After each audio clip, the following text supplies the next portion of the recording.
Hi, it's Derek here. Um, going to show you a little method in Photoshop in which we can frame a picture. This is our picture how we're starting. I can't put both of these full screen one straight after the other because of the screen recorder, I'm afraid. So this is Fourth Rail Bridge in Edinburgh, between Edinburgh and South Queensferry, or Edinburgh and Fife. Sorry, North Queensferry. I quite like that. I quite like this image, so I'm going to try and frame it. And this is a frame that you want, or that I quite like, and I'm going to show you how to make that. Reason for framing it: if you want to hang it in your online gallery, for instance, if you've got a Picasa or a Smug Mug account and you want to display pictures to people who are going to possibly buy them, you can either display it like that or like that. I think that looks better, looks like it's mounted, etc, etc. You're not selling it like that, you're selling the picture, and you put a little disclaimer on your site to say that, but it gives somebody a visual impression of what that picture would look like mounted and in a frame. So here we go. This is the picture. It's one I was working on. It's taken last June, and if I go back firstly to Bridge, if I right click on this file and get the file info, if we go to the camera data, you'll see it's a big image. It's 6000 by 2400 pixels per inch. The resolution is 300 pixels per inch, so it's quite a high resolution. And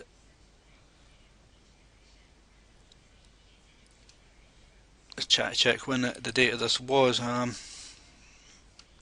3rd of June, 5 to 5 in the evening in 2012.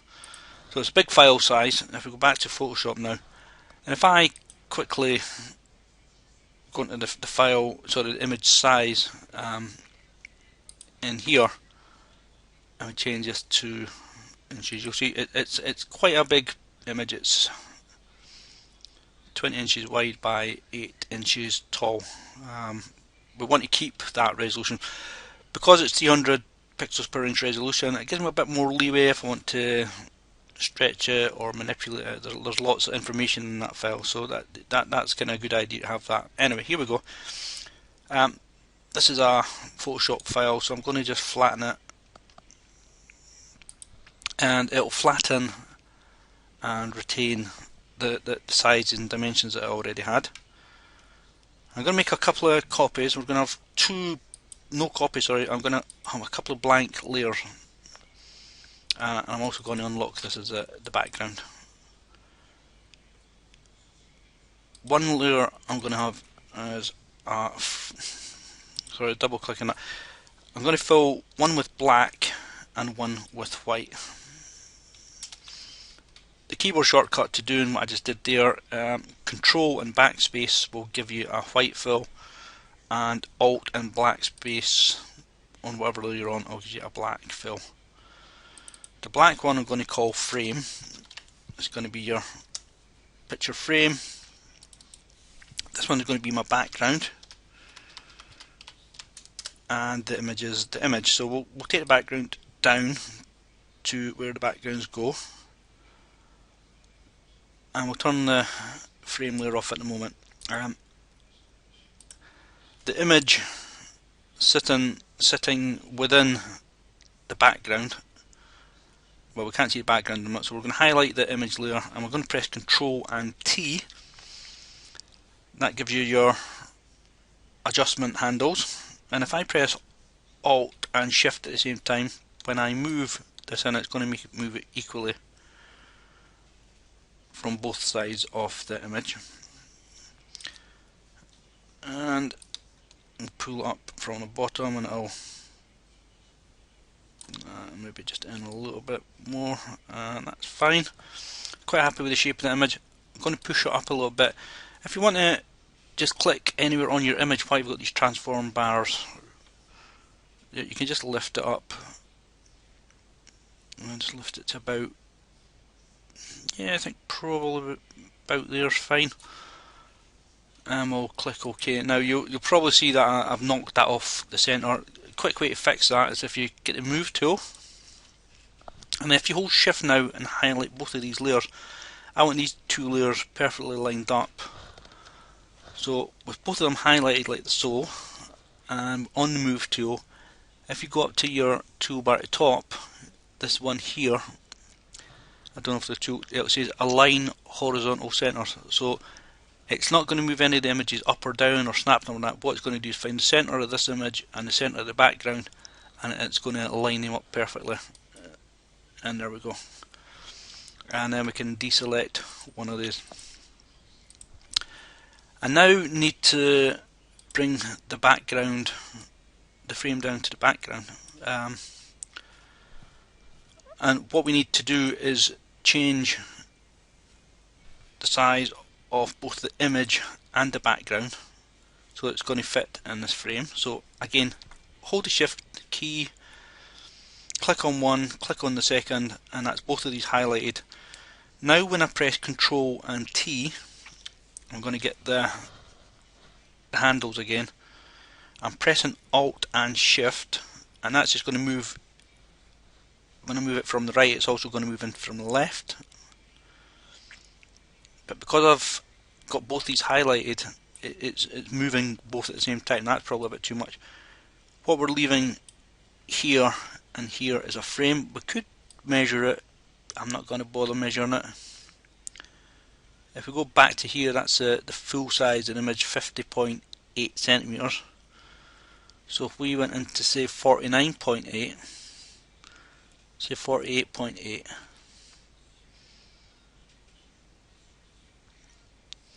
tiny movements. That's as close as I'm going to get. 48.8, and again we'll just come down 30.32, so we'll come down 20.32, so we'll try to come down to 18.32. And the reason I'm trying to do this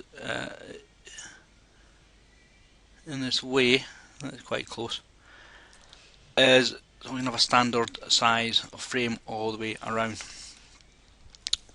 When we've done that, click OK, or hit enter, hit return, or this tick box here, give it a little tick. And that's now resized and within that image. If you're not happy with the kind of shape your image is in, if it's too stretched now, I think it's probably needing Control T just on the image this time. Maybe just squashed it down a little.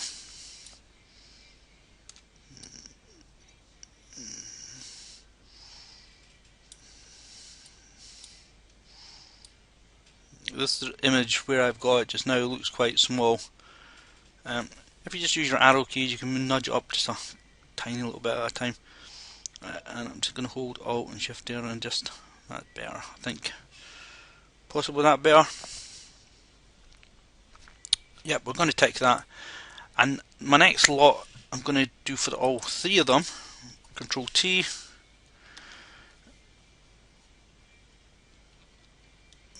I just want this a little bit longer that way, and that gives it the dimensions. It's stretched it a little. It's changed the shape a little.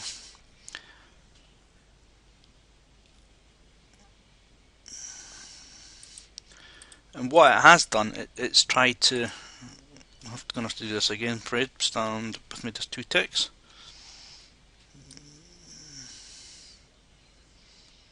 Just quickly go down to 18.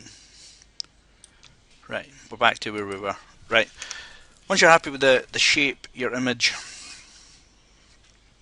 where it's sitting within the frame, everything like that, we're going to turn off a couple of layers here. Firstly, we'll turn off this and this. We're now going to try and make a selection of this yellow. This yellow. Sorry, I'm looking at something yellow, and that just this white. And if you get it wrong, Control and D will deselect. You go along to the far end, line up with this one. You can be slightly bigger but not shorter. And when you're happy you've got that lined up, turn the frame on and that off. Make sure you're highlighted the frame layer and then just hit delete. Control and D will then deselect, and you should now have your frame. You can see just a tiny little bit here at the top. It's not bad, but I think I'll just stretch that background just a tiny wee bit just to make sure we get everything in there. The background is going to be at the back of the frame.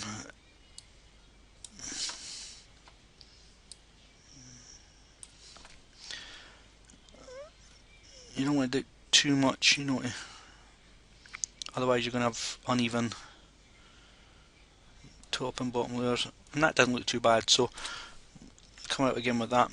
We're now going to change places with some of these things. The background now will stay in the background, and we're going to work on the effect. I'll show you on one corner. Turn the background layer off. I'll show you on one corner and then I'll turn the screen recorder off and I'll do the rest of them. You want to select your polygonal, if that's how it's pronounced, the polygonal lasso tool. Make your screen quite big and get the corner into view. You want to come maybe down about halfway down your image. Less than that. It doesn't matter if it's all that, but less is fine as well. So with that tool selected, you want to make a selection. Polygonal tool, click once on the screen, and the next time you click it's going to take this line with you. You want to come through this first corner here, through the second corner, so it's a fairly decent 45-degree selection. And just go down, make a... The other parts of the selection don't really matter, the overlap. We're not going to be using the overlap. So once you've did that,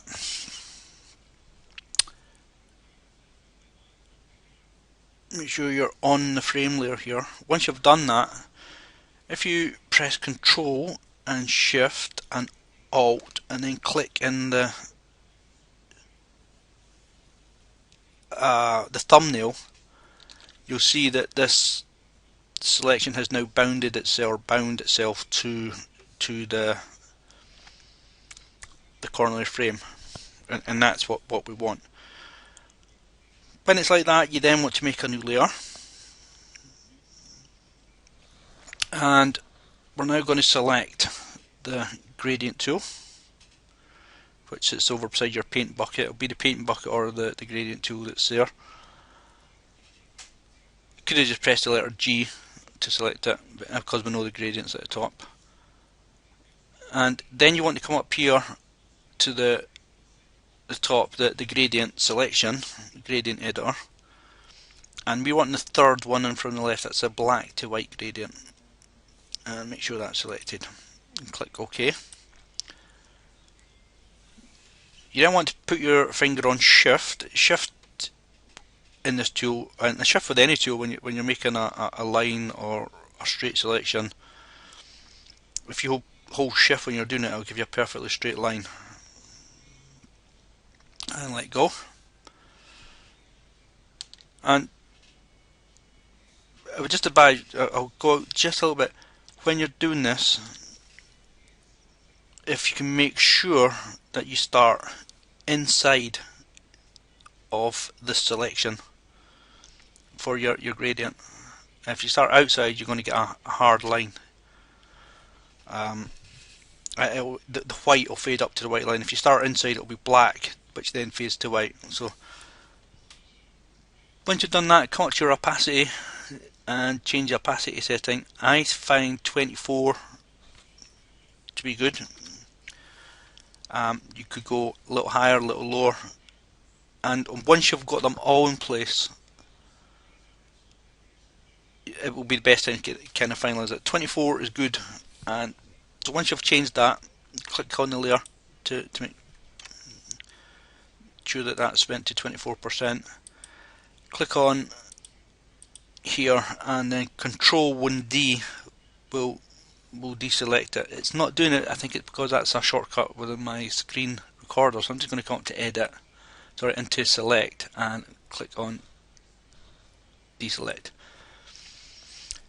Okay, that's the first corner. Name your layer, so we'll say we'll call it right top, and then we'll make it H for horizontal. Probably learn how to spell would be better. Oh, I've got my caps lock on. I'll just take it off because I hate caps on. So we'll say right top H, and that just, if for any reason they'll get themselves displaced and out of kilter, I'll know which layer refers to which then. So I'm now going to pause the screen recorder, do the exact same selection process with each of your corners. Now remember, you've got 8 corners, so I've got another 7 to do. So I'm going to pause this just now.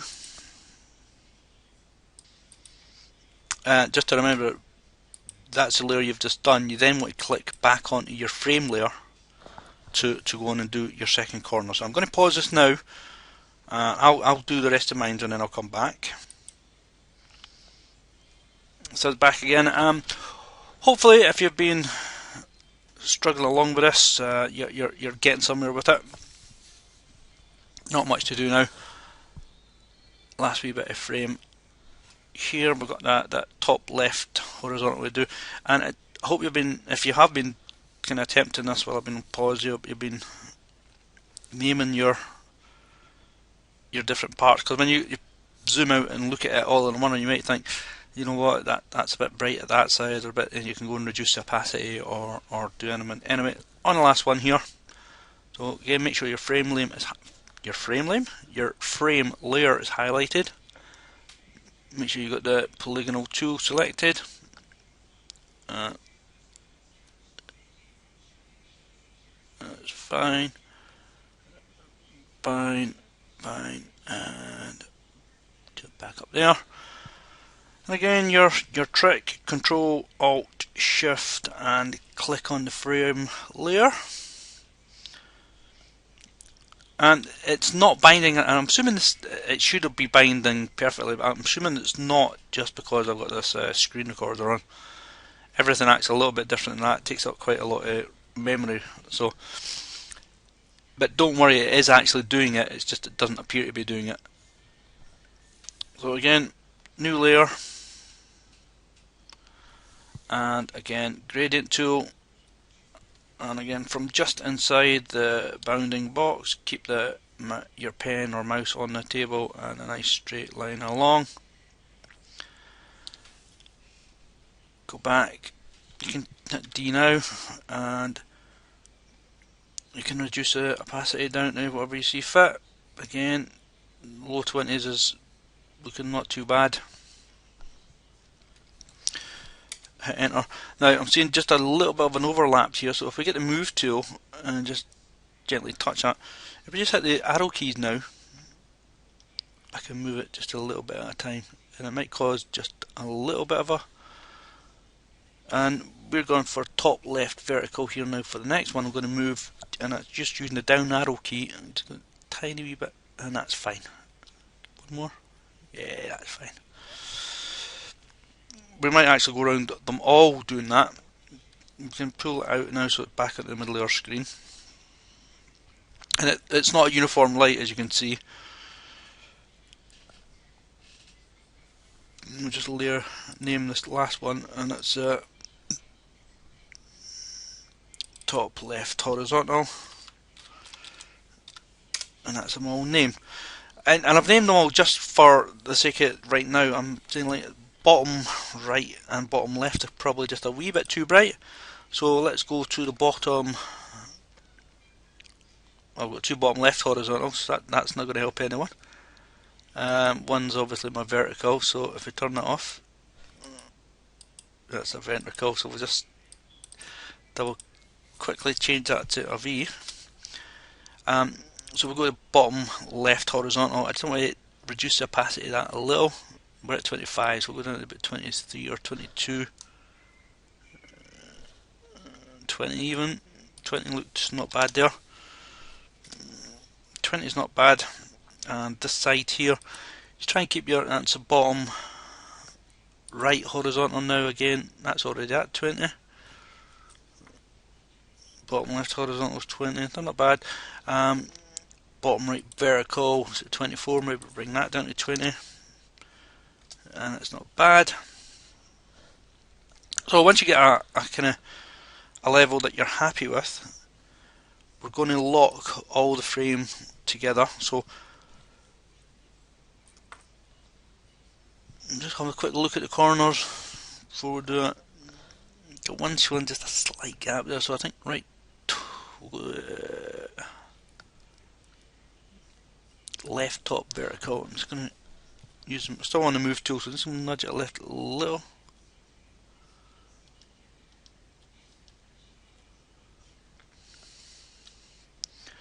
I think I'm quite happy with that. Right, so now hold shift. We want the top lot of the frames. Finger on shift and the bottom lot of the frames, and we're going to make one layer out of this lot now. So if we hold Control and press the letter E, that's at now one layer.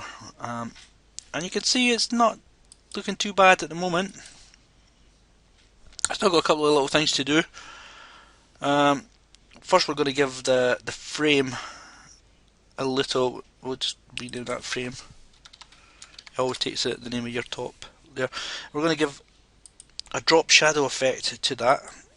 And it's already got a little bit of drop shadow showing. I think that's just drop shadow.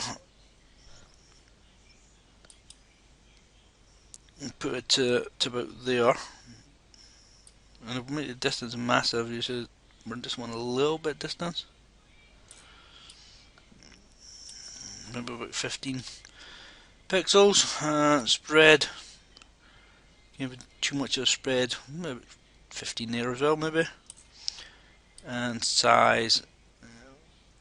Makes it look like it's miles away from the frame's miles away, but it adds a bit depth if you like. Fine with that at the moment. So what we're going to do now is create another layer. We'll make a selection first. We'll use a rectangle tool. And we really want to be quite close to this.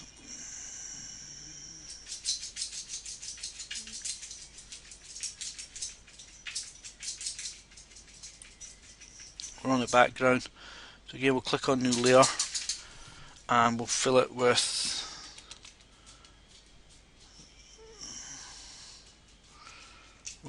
white.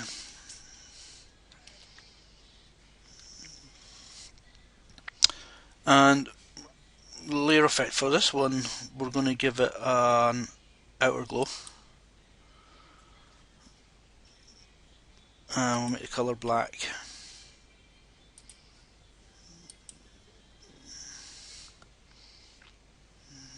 We'll make the overlay as normal. And we'll make the size at 10 pixels. And that just gives you this kind of sunken. We're not going to spread too much.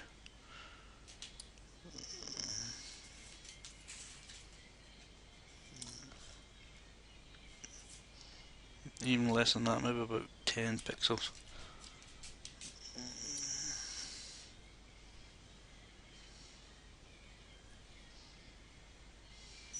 That's not bad at that. Let's just go with that. Your image and what you're doing will be different. Control and D to deselect that. And that's not bad. And the last thing I would possibly do is, you want the name of yourself under there. So go into the text layer, create a new text layer. You can do that at the top. As soon as you start typing, a layer will appear. We're just going to start typing right here. You can see that black there, and we're just going to call it Derek Mac Photographic.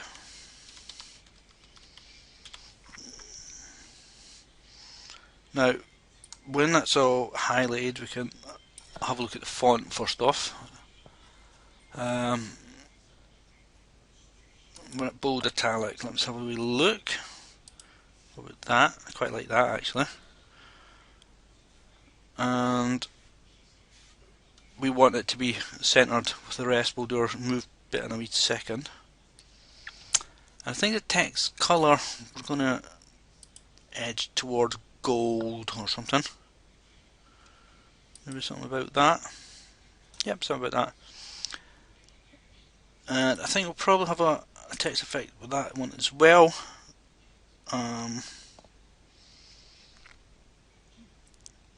Maybe go for an outer glow with that one as well.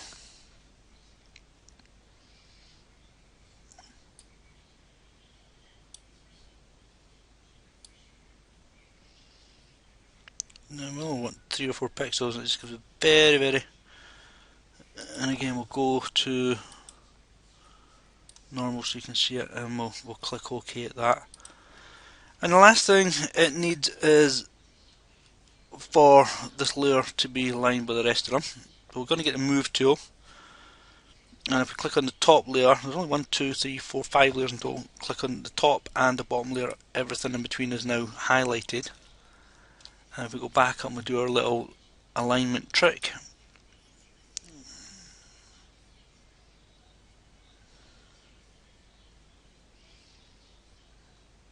Control Z, that went kind of wrong there. So right, well let's not highlight everything, maybe because there's layer effects there. We're going to highlight the background for certain, and press Control this time so that these 2 layers are affected, and we'll line them up, and that's fine. And to move the text only, we just highlight the layer and we can just use a down arrow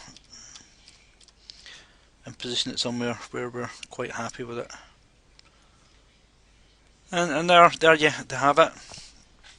We could maybe put a stroke on this layer as well.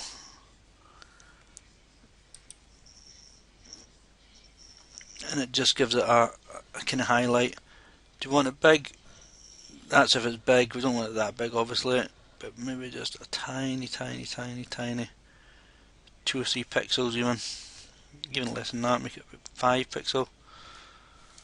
Make it 3 pixels. 3 pixels, I like that. Just gives it a hard edge. Blend mode normal, position is outside. We could change that to inside. I'm not wanting it inside, but we could have it inside. Again, it just gives it a wee hard edge. Yeah, let's just leave that. And that's it. All ready for uploading to your own private gallery. Maybe took a wee bit longer than you would like for these things, but I think that looks not too bad. You know, you pick any font you want. I quite like the gold font. We can bring the size of the font down as well if need be. Just click on the text palette, bring your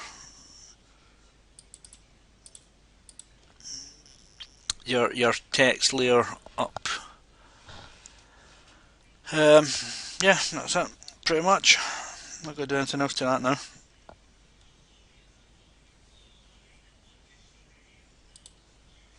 You can reduce the size of the font if you like. Let's make it just a little bit less, maybe bring it down to about 16. 14, 14 will do. And we'll just do that. Yep, happy with that.